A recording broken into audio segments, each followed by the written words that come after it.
Beleza. Então, ao que tudo indica, esse é o nosso último encontro, né, sobre o banquete. É. Chegamos na reta final aí, depois de um longo percurso, né? O Uhum. banquete é um diálogo muito, muito fascinante, né?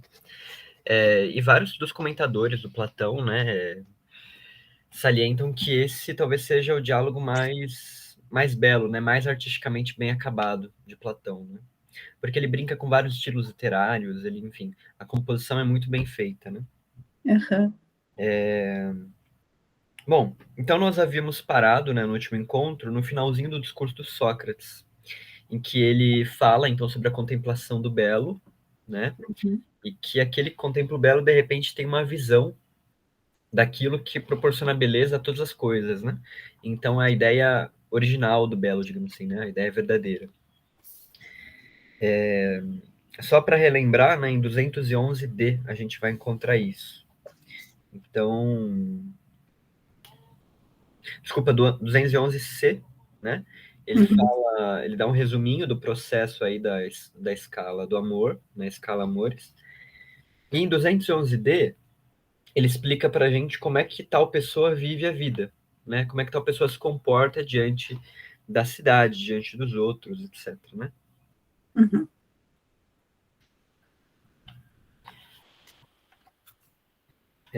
Eu acho que vale a pena a gente ler essa última parte, porque ela vai se relacionar muito intimamente com o discurso do Alcebiades que vem logo em seguida, né?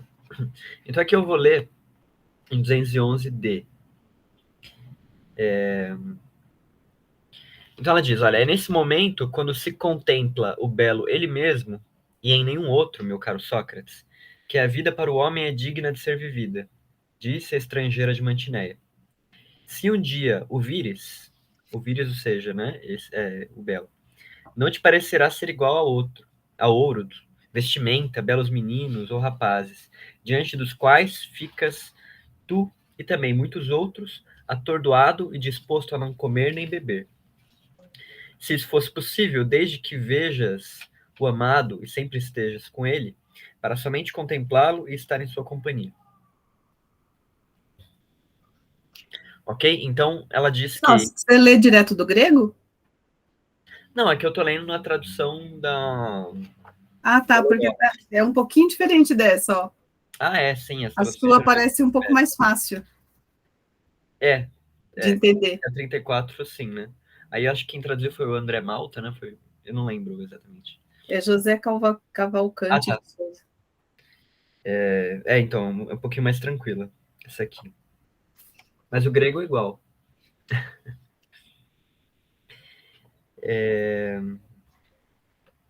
Então, ou seja, a Diotima está dizendo aqui que o belo ele não nos parece em nada com as coisas materiais que geralmente encantam, né, os seres humanos agora, como encanta Sócrates, né?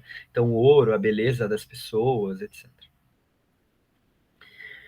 O que devemos imaginar, disse ela, se acontecesse a alguém vir o belo ele mesmo, absoluto, puro, simples, e não repleto de carnes humanas, cores de muitas outras tolices mortais, e pudesse avistar o divino e o nimo do belo ele mesmo, né? Então, ah, enfim, essa ideia aqui eu acho que já nos está familiar, né? De que a Uhum. ideia do belo, ela mesma, né? Ela estaria em sua forma pura e simples, desvinculada das formas mortais, né? Então, enfim, eu sempre dou esse exemplo que eu acho que fica um pouco mais claro, né? Com as cores. A gente observa várias coisas azuis, né? Ao longo da nossa vida. Mas nenhuma dessas cores azuis é o azul ele mesmo, né? Porque a gente só acessa a cor azul através do recipiente que ele tá. Por exemplo, livro, né? Uhum. Eu só consigo acessar o azul do livro por conta ali da forma do livro, né? Porque o azul ele tá, digamos assim, encarnado, né? Naquele livro. Uhum. Agora, como seria o azul sem o livro? Sem Né? uma Só forma. ele mesmo. Isso, sem uma forma pré-estabelecida, né? E aí a Diotima tá dizendo, né? O que aconteceria com alguém que visse o belo dessa maneira, né? Sem forma. Acho que a nossa mente não consegue conceber isso, né? Ele em sua pureza, né? Então, depende da forma que a gente entende esse conceber, né? Aqui para Uhum. Platão, a gente é capaz, sim, de perceber a beleza dessa forma, né? E de ver a beleza dessa forma. Agora, ao que tudo indica, né? A gente não pode falar sobre, né? Uhum. Porque existe uma limitação da linguagem sobre isso, né? Então, o pensamento, né? O Kamamana, digamos assim, ele não alcança, né? Essa dimensão. Mas é possível de conceber. Essa dimensão de beleza, ela passa do campo imaginável, ela chega no campo de percepção, né? Porque é uma percepção que você tem e você não consegue expressar isso numa forma, em palavras, Isso, por exemplo. isso, exatamente isso. É isso aí.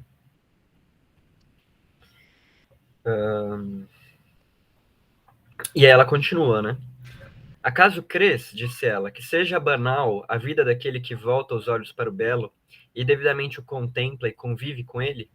Ou não consideras, disse ela, que somente assim, a quem vira o belo com o que o torna visível, lhe ocorrerá produzir não imagens de virtude, porque não é em imagens que está tocando, mas na verdadeira virtude, porque é no verdadeiro que está tocando. Porventura não é possível aquele que produz a verdadeira virtude e dela se nutre tornar-se caro aos deuses? E se a algum homem é possível tornar-se imortal, não é também aquele, né? Então, aqui algumas características, né, que a Diotima deixa pistas, então, de como seria a vida daquele que contempla essa beleza, né? De que ele seria capaz, então, de praticar a verdadeira virtude, né, de produzir em si mesmo a verdadeira virtude, porque ele não estaria acessando o belo, né, que também é o bom, né, de acordo com essa concepção de Platão, né, na verdade toda a antiguidade, né, pensa mais ou menos assim. Então, como ele está acessando o verdadeiro belo, né, o verdadeiro bom, ele é também capaz de praticar, né, de viver uma real virtude, porque ele não está acessando o belo por intermédios, né?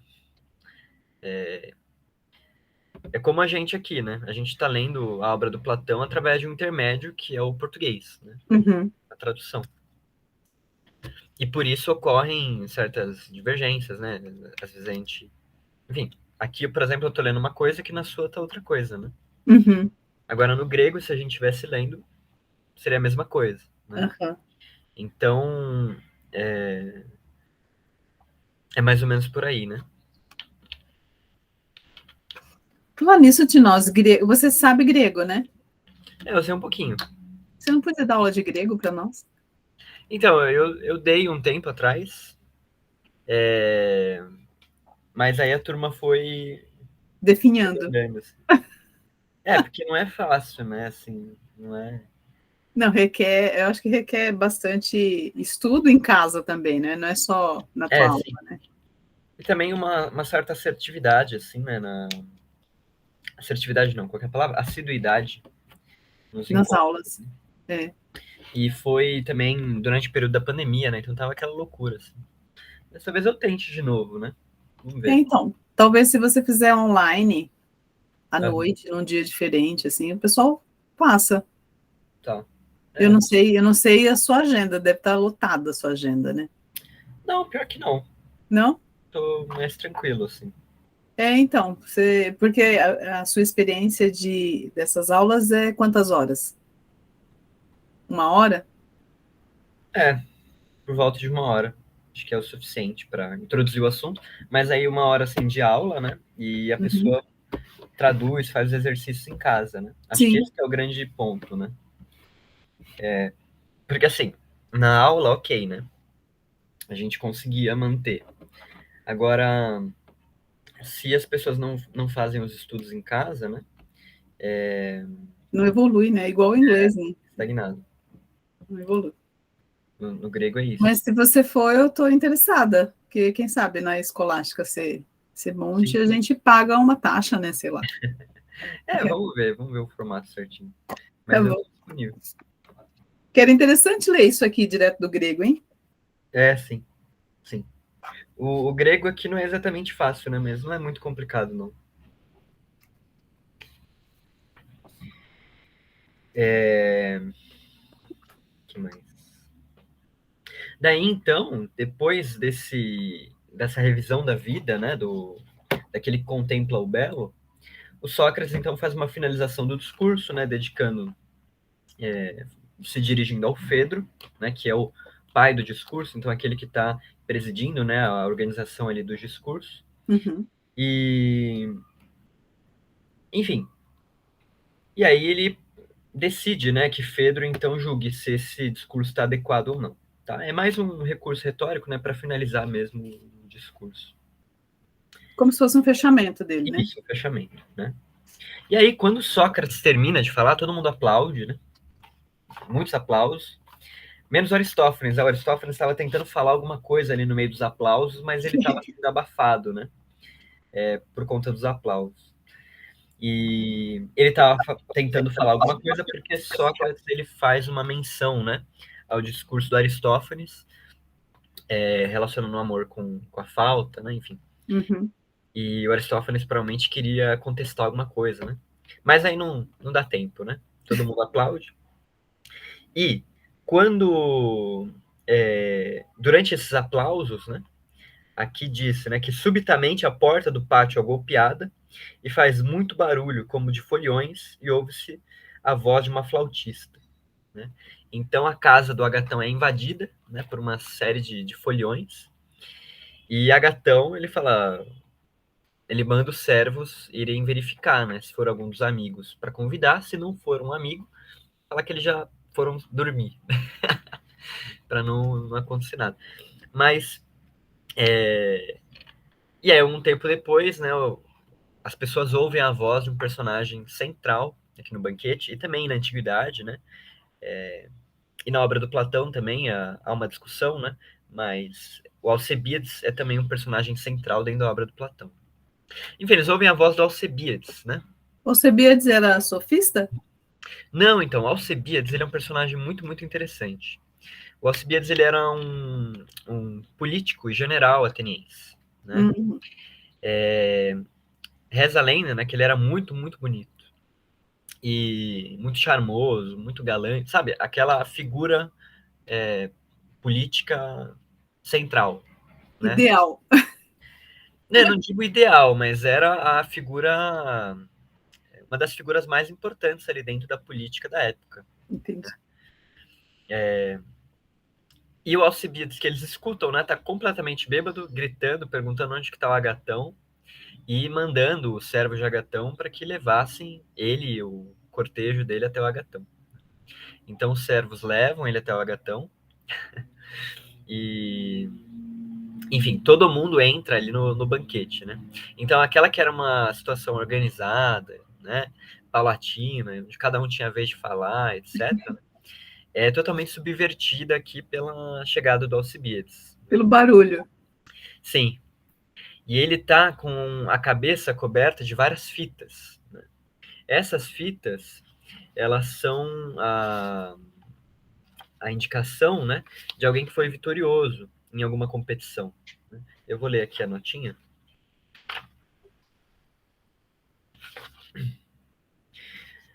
A cabeça de fitas é a cabeça de um vencedor, né?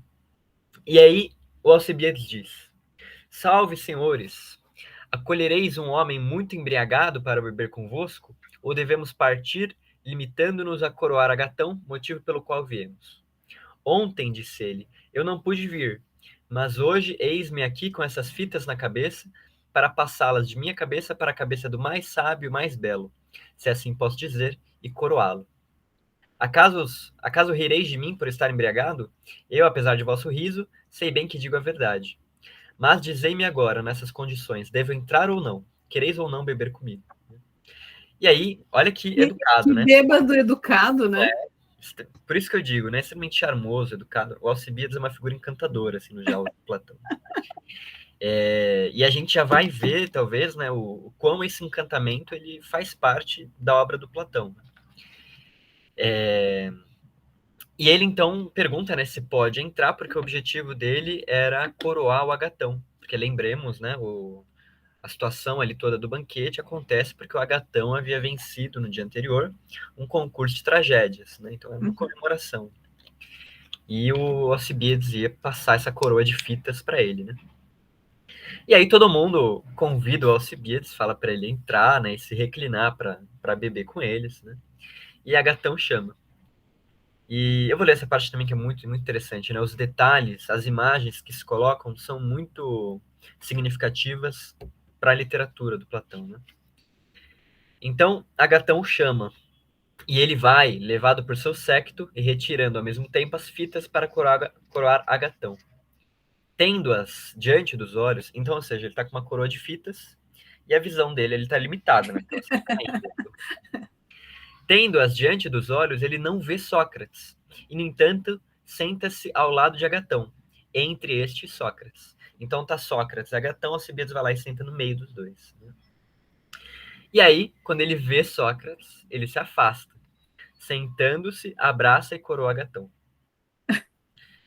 E aí Agatão, né, pede para que os servos atendam Alcibiades, né, para descalçá-lo, enfim, né, colocar ele para se reclinar ao lado. E Eles deitavam para fazer o banquete? O banquete? Oi? Eles deitavam? Porque eles tiram. Eles reclinavam, né? Era uma posição meio que de lado, assim, né? Ficavam Ah, deitados de lado. tá. Como se fosse aqueles de psicoterapia lá, ou Mais ou menos. aquela cama de psicoterapia lá que fica bem inclinada assim do lado. É, tipo isso. Tipo Ah, isso. Aliás, a origem dessa cama é essa, né? que legal, não sabia disso. É bem interessante, né? Então, ou seja, né, o Alcebiades entra ali, ele não vê o Sócrates, né? Ele não viu o Sócrates. O Sócrates vê ele e o Sócrates se afasta, né? Do Alcebiades. Já já a gente vai entender por quê, né? E aí o Alcibiades, ele fica meio encucado com uma fala do Agatão, né? Para que ele seja o terceiro a deitar-se ao nosso lado. E o Agatão e o Alcibiades falam, mano, só sou eu e o Agatão, né? Quem que é esse terceiro? E quando ele pergunta quem é o terceiro, ele se vira, né? E virando-se, ele vê Sócrates. E ao vê-lo, ele, né, se espanta e diz: Por Heracles, o que é isso? Sócrates aqui? Espreitando-me de novo? E aqui te deitaste, né? Tal como era teu costume aparecer de súbito, onde eu menos esperava que estivesses, e agora aqui vens. E mais, por que te deitaste aqui? Pois não foi porque não foi ao lado de Aristófanes, nem de nenhum outro que seja ou pretenda ser engraçado, mas tramaste deitar-te ao lado do mais belo dos que estão em casa, né? Então, ele já. Chamaste como se ele tivesse escolhido, né? Isso, né? Então, ele e o Sócrates, eles tiveram a mesma inclinação a se deitar, né, a ficar do lado daquele que fosse mais bonito. E aí ele denuncia a atitude de Sócrates por conta disso, né? Ao que parece, ele já conhece Sócrates de uma longa data, né?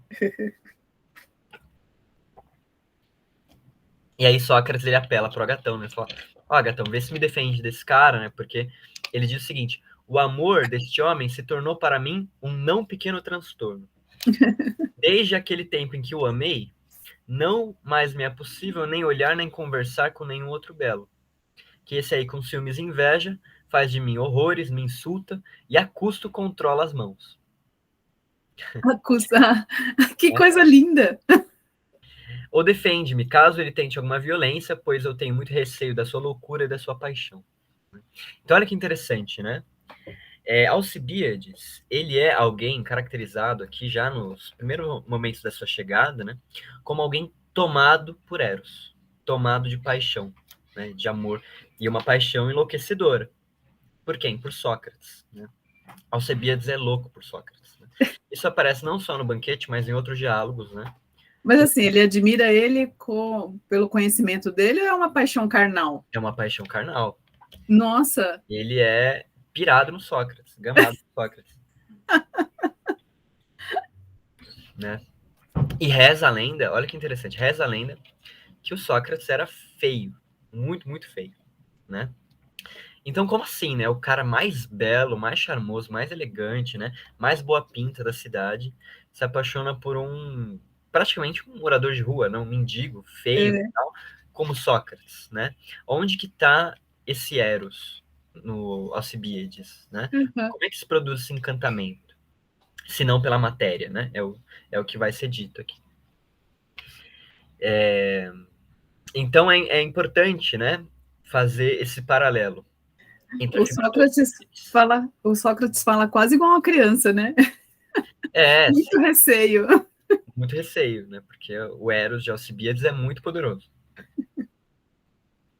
E, e é importante a gente considerar essas duas figuras, né, Sócrates e Alcibiades, e o discurso dos dois, como interrelacionados, né?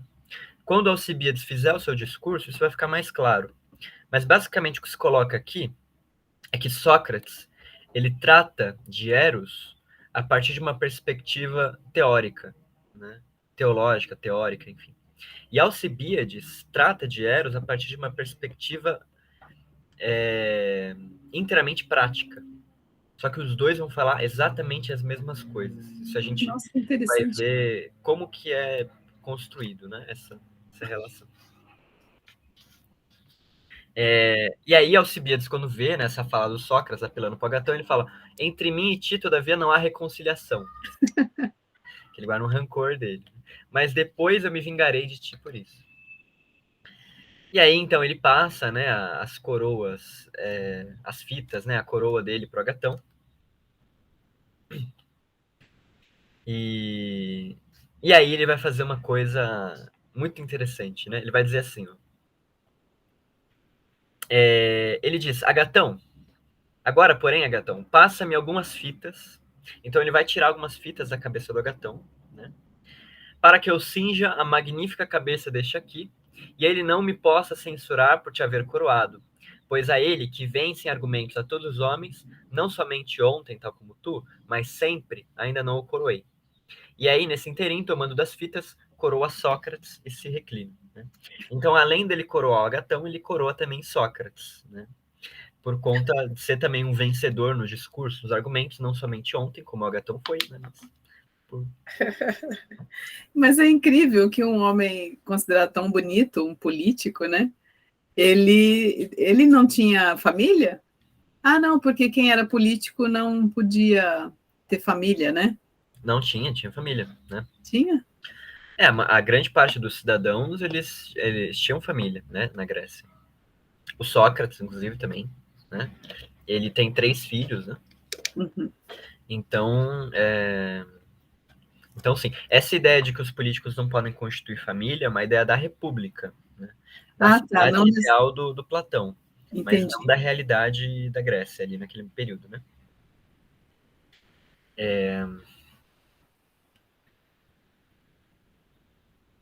E aí, o Alcibiades faz uma coisa muito importante também, né? Ele percebe que aqueles, né, que estavam ali ao seu lado no banquete estavam todos sóbrios, né? Porque eles haviam resolvido não beber e se Uhum. degustar apenas de discurso. E o Alcibiades, ele fala, ó, como eu vejo que vocês estão todos sóbrios, né? Parece que vocês vão ter que beber até ficarem no mesmo nível que eu, mais ou menos. Então, a Nossa, ideia dele é também embriagar todo mundo ali. E as regras, elas são colocadas dessa maneira e todo mundo começa a beber. E aí ele pede para que Agatão traga para ele uma taça bem grande. E aí, quando ele vê que não tem nenhuma taça grande assim à vista, ele pede para que traga para ele o local, né, o resfriador do vinho. Então era um nossa, negócio assim enorme, cabia mais ou menos uns 2 litros de vinho. Né? Para que justamente ele não tivesse limites, pudesse beber à vontade ali, né, sem precisar de refil. Então, tendo enchido, ele mesmo bebeu, depois mandou Sócrates beber, né? E ele faz uma observação, né? Uma observação que é também bastante famosa dentro dos diálogos, que é que Sócrates, por mais que ele beba, não fica bêbado, não fica embriagado.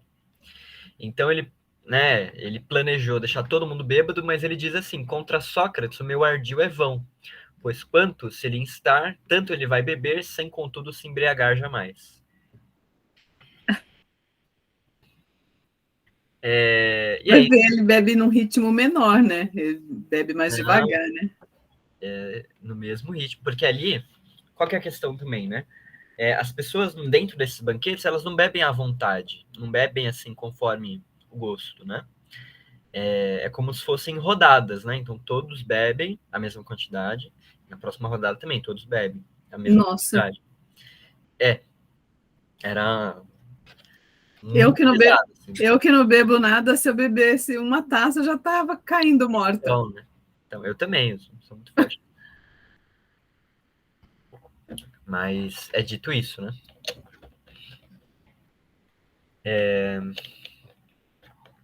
E aí as pessoas vão atualizar o Alcibiades sobre as regras ali do banquete, né? Disseram que cada um ali fez um discurso, né? Que todos já falaram, menos o Alcibiades que ele chegou agora, né?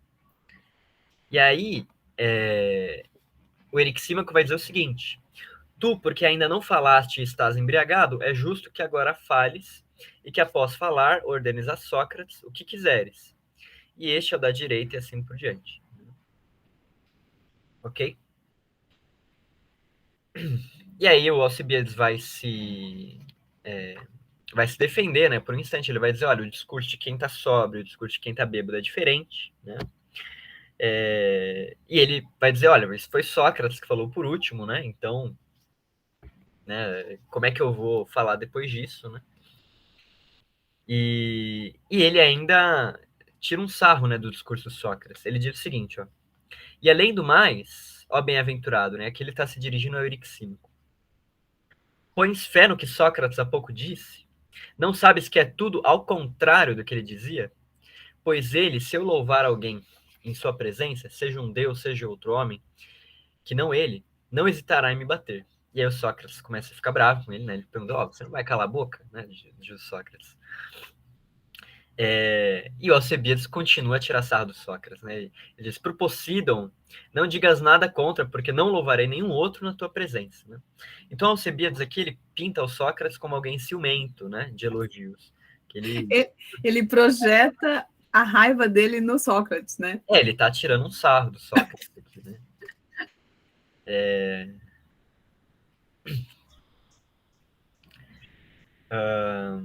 E aí o Alcebiades diz o seguinte, né?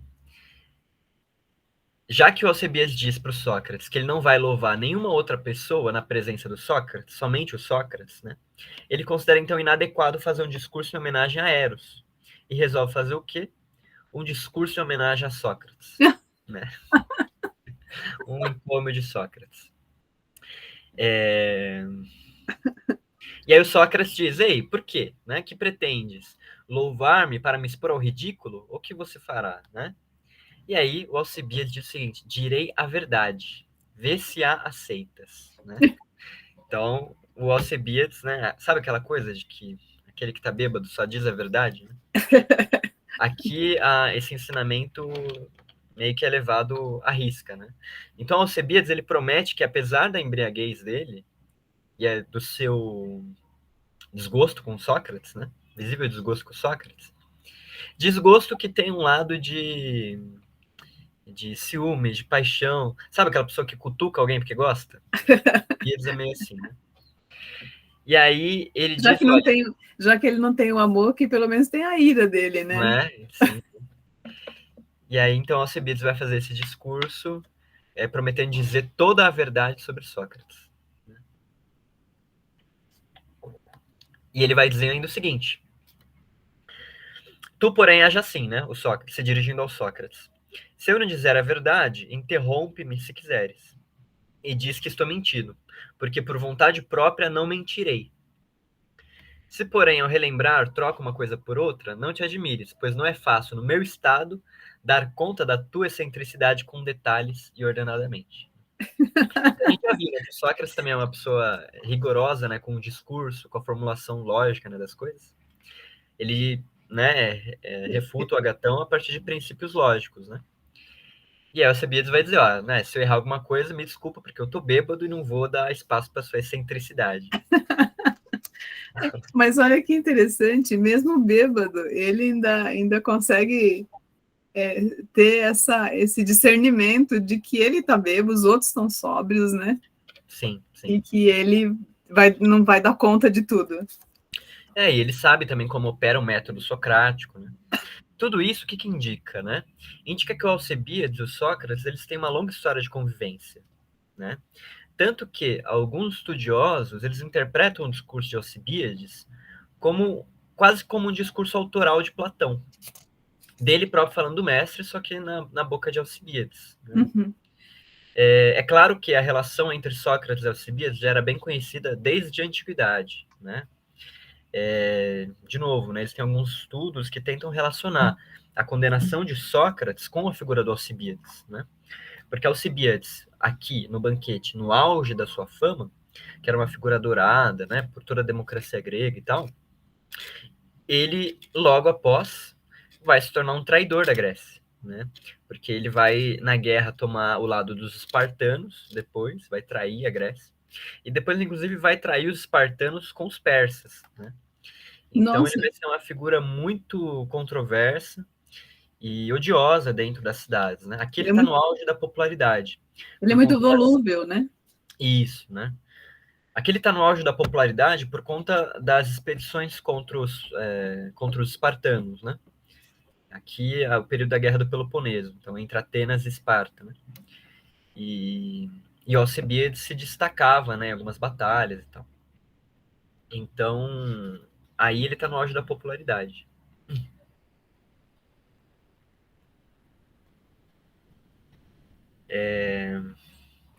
E aí, olha que interessante, a primeira fala do discurso dele começa em 215b, mais ou menos, né? 215a, na verdade, começa. Ele diz o seguinte: Senhores, eu tentarei louvar Sócrates da seguinte maneira, através de imagens. Ele talvez pense que é para ridicularizá-lo, mas não.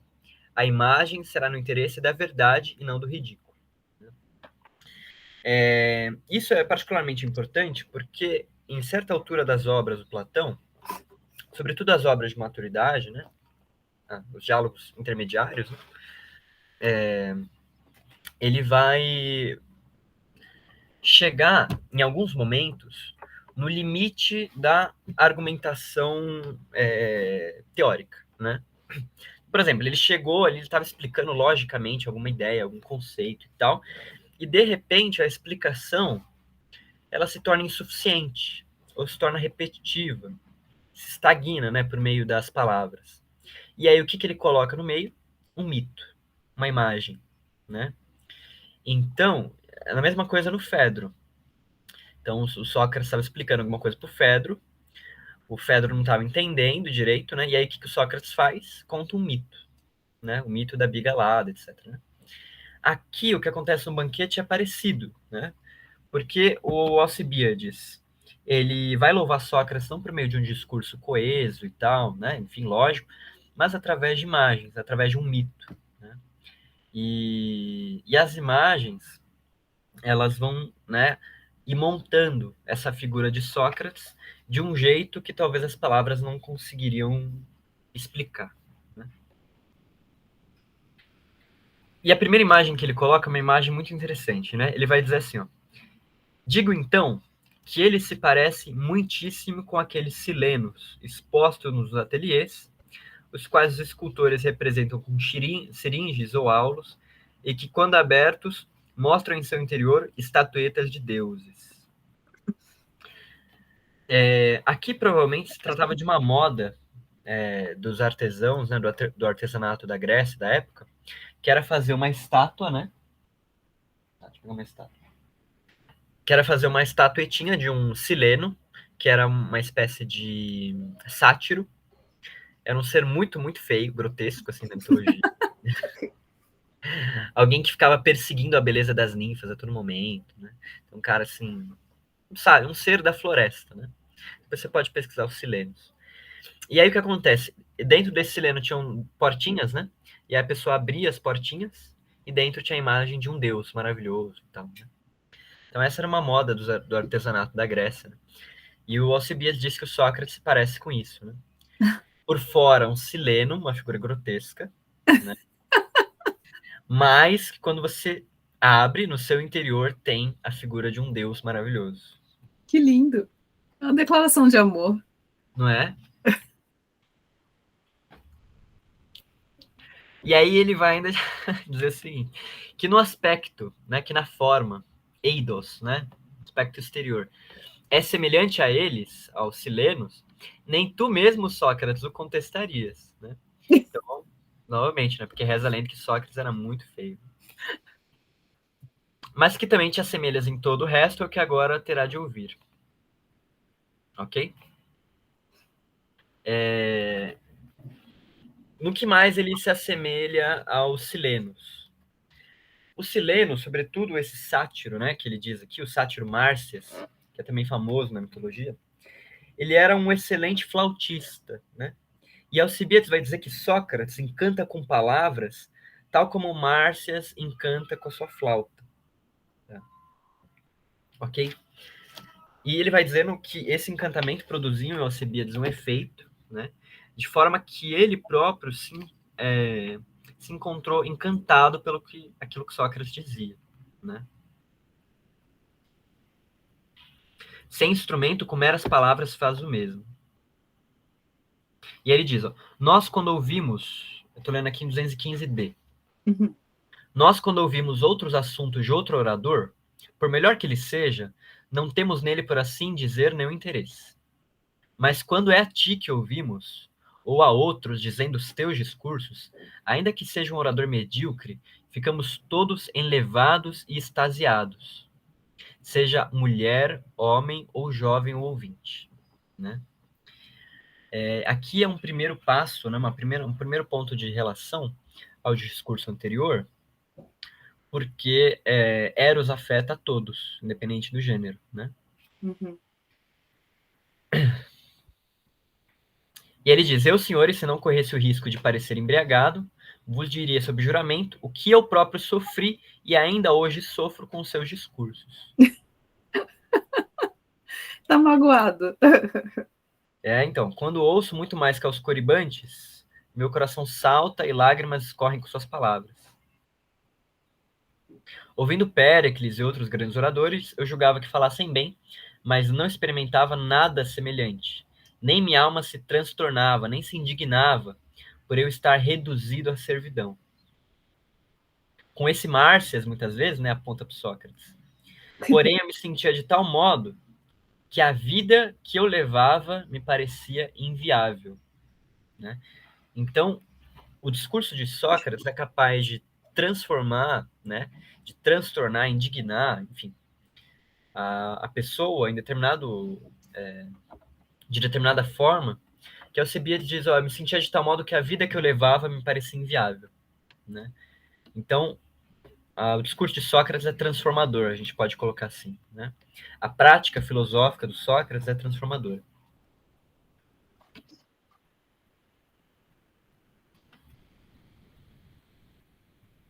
E ele diz, ó, e ainda hoje estou consciente de que se aceitasse dar ouvidos, não resistiria, mas sentiria o mesmo, porque ele me obriga a reconhecer que, embora muito me falte, continuo descuidando de mim mesmo e me ocupando com os fazeres dos atenienses.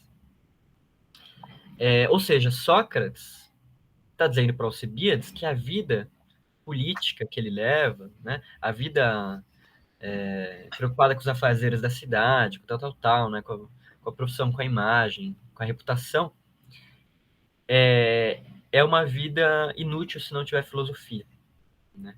Uhum. Então é nesse sentido que Alcibiades diz que ele fica transtornado com o discurso de Sócrates, porque ele reconhece que é verdade, ele percebe que é verdade, mas ele não pode dar ouvidos, né? Ele não consegue mudar, né? Ele não consegue mudar, né? E aí o que ele faz, ó?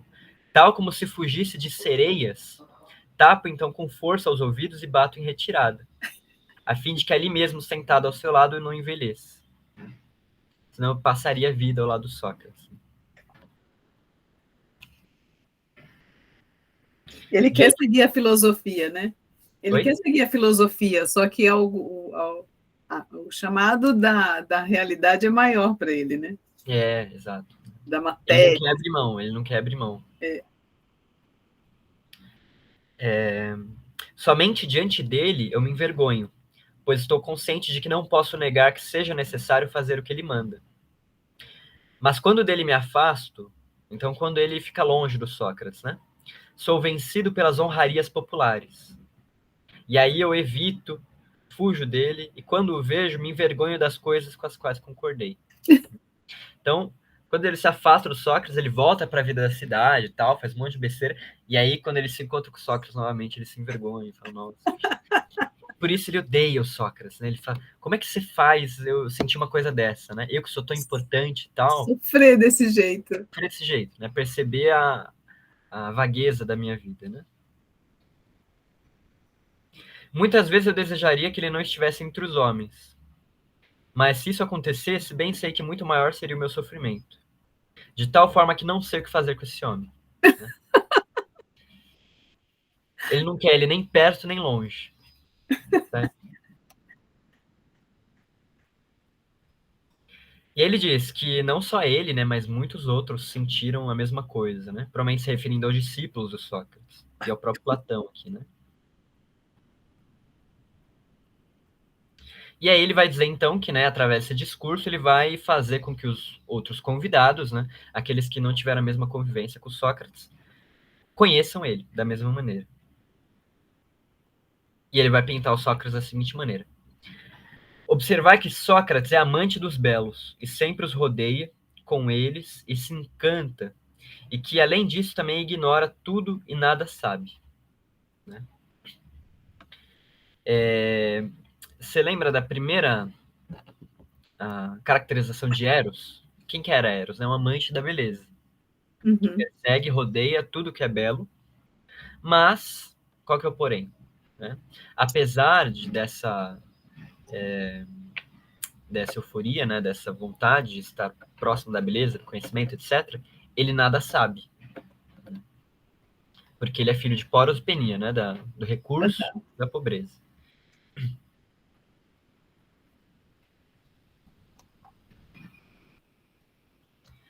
Que lindo, vale a pena ler de novo esse banquete, hein? Vale a pena, vale a pena. A gente ainda tá o quê? Na metade, mais ou menos, do discurso do Alcibiades. Vamos lá.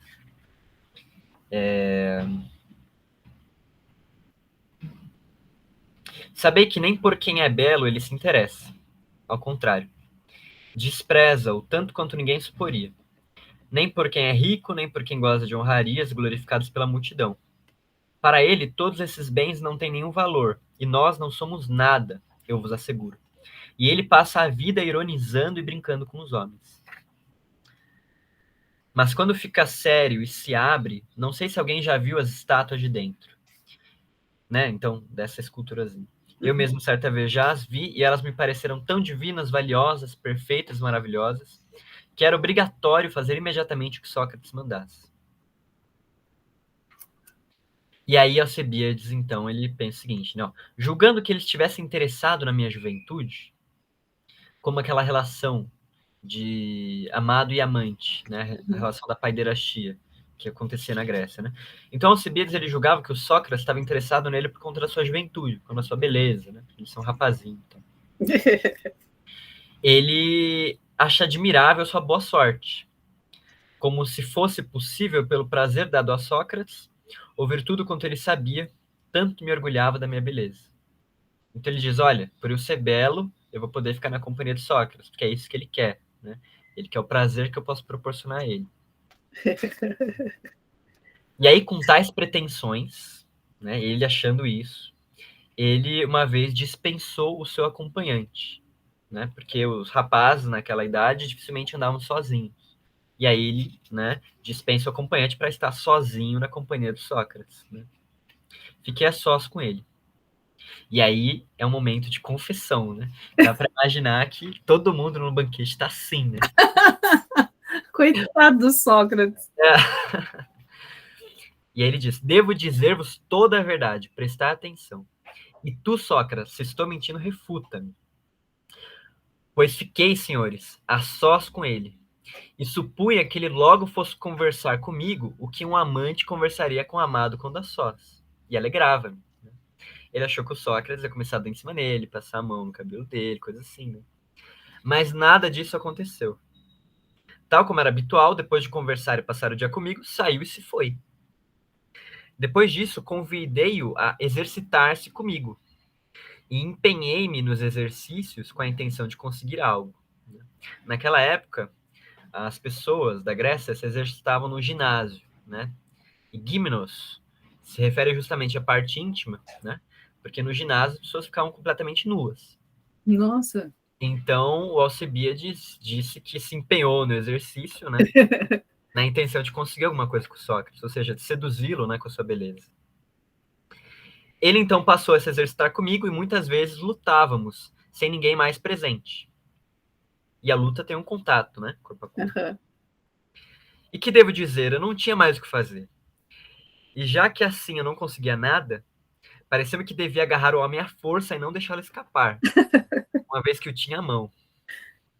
E aí o que ele faz? A ideia do ele convida ele para jantar, tal como um amante tocaria no amado. Então, o papel é meio invertido, né? Uhum. Porque o mais novo tá cortejando o mais velho loucamente, né? Porque ele tá completamente encantado com ele. E ele convida o Sócrates para jantar. E ele diz, nem nisso ele me atendeu logo. Então ele ficava adiando, falando, oh, hoje não posso, hoje não posso, hoje não posso, né? Todavia, com o tempo, ele aceitou. E quando veio pela primeira vez, jantou e quis ir embora, né? Não quis ficar para conversar, não quis nada. Naquele momento, envergonhado, deixei-o ir.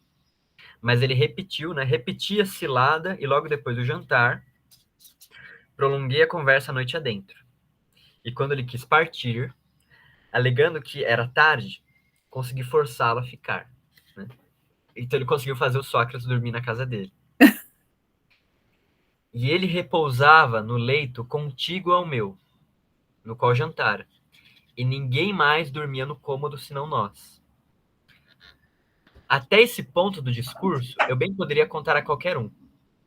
Mas daqui para frente não teria jamais ouvido de mim, se primeiro, como se diz, no vinho, com ou sem crianças, não estivesse a verdade. Então ele diz, olha, até esse momento eu contaria para qualquer um. Mas agora que eu vou falar, eu não falaria se eu não tivesse bêbado. Ele diz. Mas...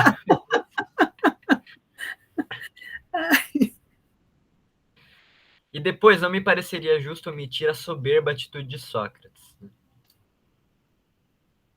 E além disso, a dor da picada da víbora me domina, né? Como se ele estivesse justamente, né, sendo afetado por algum veneno misterioso.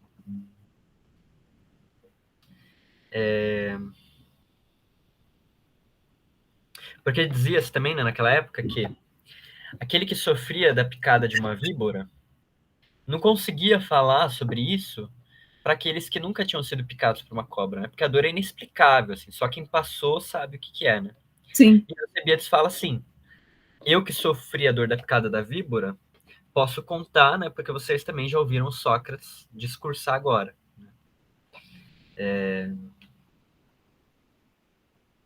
Eu que fui golpeado e mordido pelos discursos da filosofia, que penetram mais ferozmente que a víbora, quando pegam uma alma jovem, e não sem talento, a fazem-na agir e dizer o que quer que seja.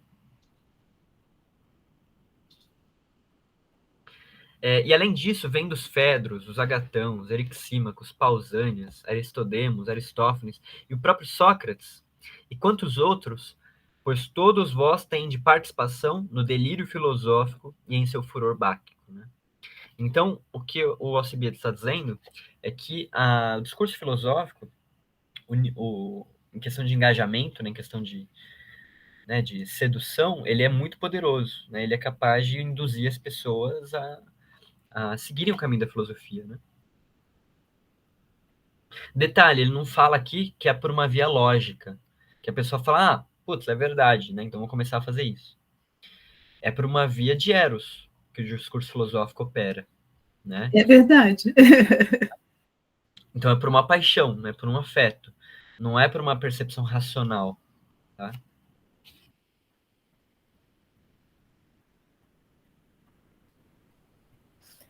Não, é que assim, ele transportou todo esse amor que ele encontrou na filosofia para a figura do Sócrates, né?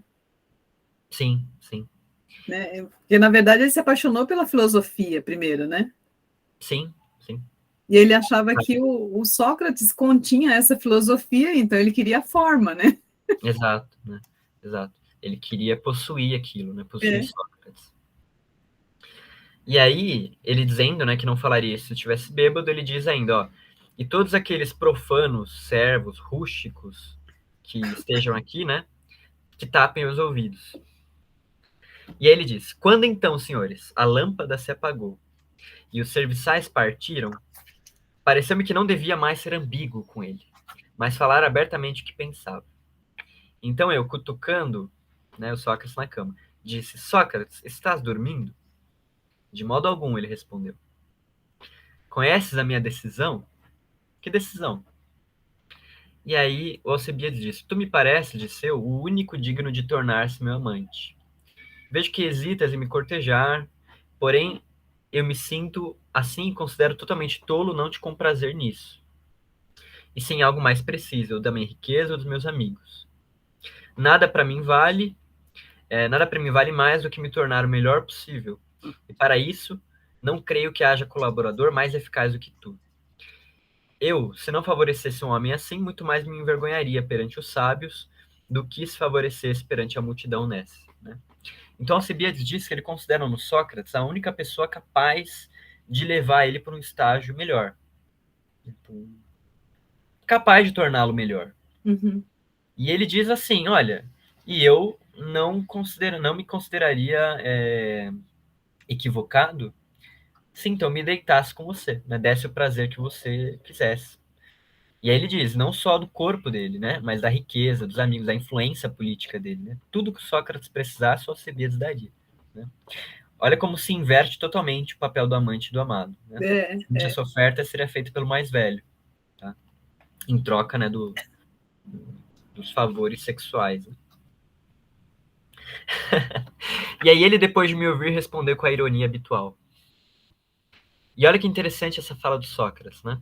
Aqui a gente percebe a sabedoria de Diotima, né? Colocada aqui nessa fala. E eu vou ler também. Meu caro Alcibiades, é possível que realmente não sejas um qualquer, se acaso é verdade o que dizes de mim. E se há em mim algum poder porque te tornarias melhor. Nesse caso, verias em mim uma irresistível beleza, e totalmente diversa da formosura que há em ti. Então ele diz que o Alcibiades está sendo capaz de ver uma beleza diferente no Sócrates, que é diferente da beleza que o próprio Alcibiades tem. Né? Se então, ao contemplá-la, tentas negociar comigo e trocar beleza por beleza, não é pouca vantagem que pretendes levar de mim, uma vez que tentas obter a beleza verdadeira em troca da beleza aparente e que realmente pretendes trocar ouro por bronze. Né? Então o que ele está dizendo é o seguinte, que Alcebiades viu no Sócrates uma sabedoria filosófica, né? Que é a sabedoria de ouro, a sabedoria verdadeira. E o que Alcebiades tem é uma beleza material, beleza física. Né? Então, se o Alcebiades quisesse trocar os favores da sua beleza física pela beleza verdadeira do Sócrates, ele estaria forçando Sócrates a uma troca de ouro por bronze. Né? E o Sócrates fala isso para ele. Ele fala, ó, isso não é vantajoso para mim. E ele diz, contudo, examina melhor para que não passe despercebido que eu nada sou. Né? A visão do espírito começa a ver com clareza quando a dos olhos vai perdendo a acuidade. Mas tu ainda está longe disso. Né? Então, o que ele diz? Né? Ele diz que ele mesmo nada é de fato. Né? Porque é como você falou, né, Ione? O Alcebiades estava projetando ali a experiência que ele estava, sedução que ele estava tendo com o discurso filosófico na figura do Sócrates, né? E o Sócrates diz, olha, a visão do espírito começa a ter clareza quando a dos olhos vai perdendo a acuidade. Né? Então, ou seja, quanto menos a gente presta atenção na beleza física, melhor a gente é capaz de ver a beleza espiritual, né? Uhum. Mas que não é o caso do Alcebiades, né? Não é o caso do Alcebiades. Nossa, mas o Sócrates, nessa fala, ele é... A gente tem a tendência a fugir de situações que você não quer lidar, né? Então, por exemplo, eu quando era adolescente, como eu era muito tímida, eu tentava fugir de tudo que fosse namoro, a ficar perto de alguém, então eu queria fugir. O Sócrates não, ele entende, você vê como ele é maduro espiritualmente, né? Ele Isso. entende, e aí ele espera, olha a paciência dele, ele espera ele se declarar para depois ele ensinar. Sim. Até nesse momento, né, de ensino. E o Alcibiades, ele não se trai. Parece que ele não entendeu. Porque ele diz, olha, o seguinte... E aqui eu vou ler só mais esse trecho, né, porque já são 11 horas. E ele diz, olha, eu então, depois do que ouvi e disse, e do que disparei como flechas, imaginei que ele tivesse ferido. Então ele imaginou que havia pelo menos tentado um pouco Sócrates, né, com a oferta que ele fez.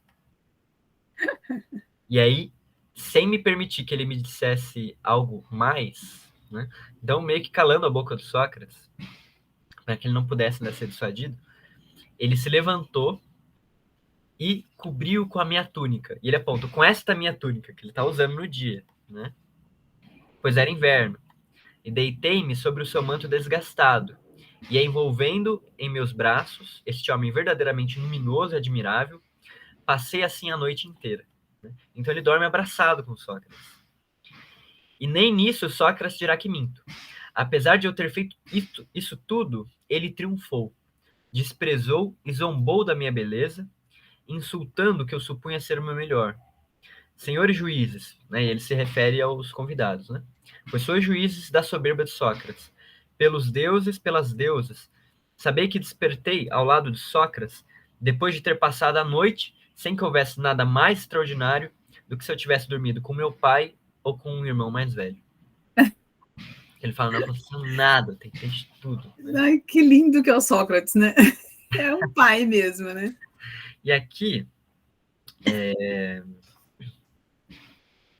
soberba, né? A palavra que é usada, soberba de Sócrates, é híbris, né? Híbris seria desmedida, desequilíbrio, né? Porque Alcibiades considera essa rejeição do Sócrates completamente fora, completamente desvirtuada. Por quê? Né? Porque está fora dos padrões sociais, fora do esperado por ele, o grande Alcibiades, né? Então ele se considera ofendido pelo Sócrates. Por isso que ele tem essa relação de amor e ódio com Sócrates, né? Porque por mais que ele adore a presença de Sócrates, ele se sente rejeitado, porque ele não quer se tornar discípulo do Sócrates, mas quer a filosofia. E a filosofia sem se tornar discípulo é impossível de alcançar. Então Alcibiades se vê nesse papel de querer muito, né, o recurso e não obter nada, a pobreza, né? Assim como Eros. Ele tem tudo e não tem nada, né? Isso, exato. Beleza? Eu achei que esse fosse o último encontro sobre o banquete.